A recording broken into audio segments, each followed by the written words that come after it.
What's up, guys? It's Austin with Tactical Approach Outdoors. Today we're going to be talking about edges, the different types of edges, and how to hunt them, so stay tuned.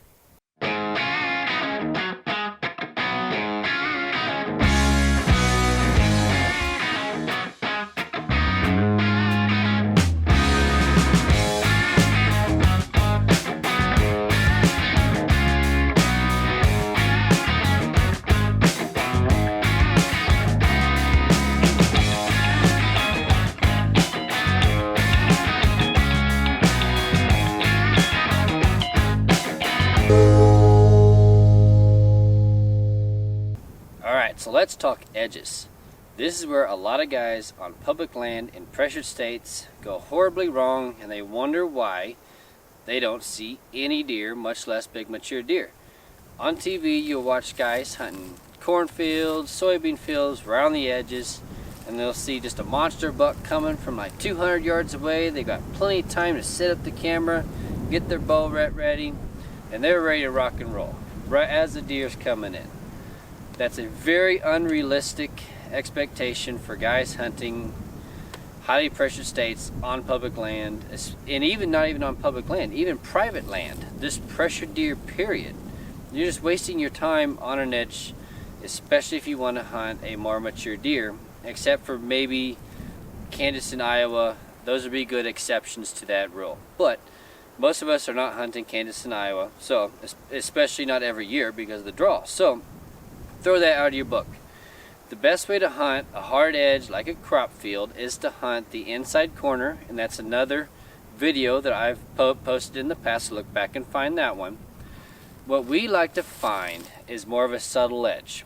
A subtle edge you can't really see on a map. That's why a lot of times they're kind of hidden and you have to find them on foot.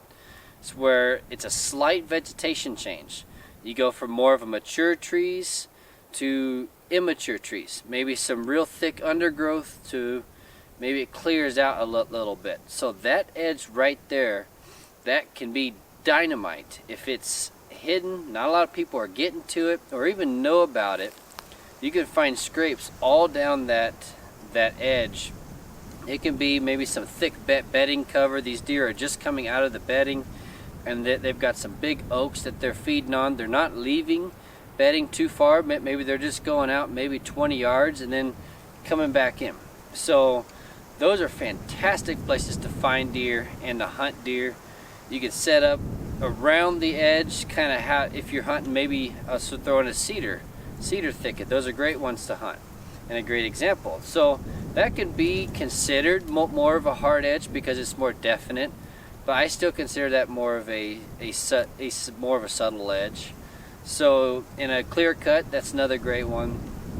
Set up where your wind is not blowing into that really thick stuff where more than likely the deer are going to be bedding. So you can pick different places strategically that are set up around the edge of that, and then you can find some main scrapes, main trails like this one coming in and out of it, and find those converging points where the deer seem to like to move in and out of the area a little bit more than another. They can be along points and benches and different terrain features, so be sure to think along the lines and find those key areas that be real funneled movement. So edges, like I said, can be really deceiving because you see a lot of people hunting these crop field edges, and you want to mimic it, and I'm telling you right now, you're just going to waste your time, especially if you want to kill a more mature deer. So put your boots on the ground, find more of these subtle edges, and you're going to be a lot more successful. I shot a big 9-point a few years back on a subtle edge on a river bottom property, which is exactly what it was. It was very mature trees, big sycamores and cottonwoods, and big, spread out area there. There was not very much undergrowth, and then on that edge was a lot more immature trees, undergrowth, and it got thick. And right there's a whole bunch of scrapes right down that edge. So I found myself a big cottonwood that I liked, set up in it, and ended up shooting a big 9-point. So those are great places on river bottoms to really key in on also, because there's so few actual funnels and pinch points on those river bottoms, look for those little subtle edges. They could have just a slight better draw for you and make it a more consistent movement pattern. So those are great things to look for when you're hunting on these public lands. A lot of guys might overlook them, and that makes them even better spots. So thanks for watching. That's edges. Make sure to hit the like and subscribe button. Keep track of all of our next videos that are coming up in the future. We'll catch you on the next video.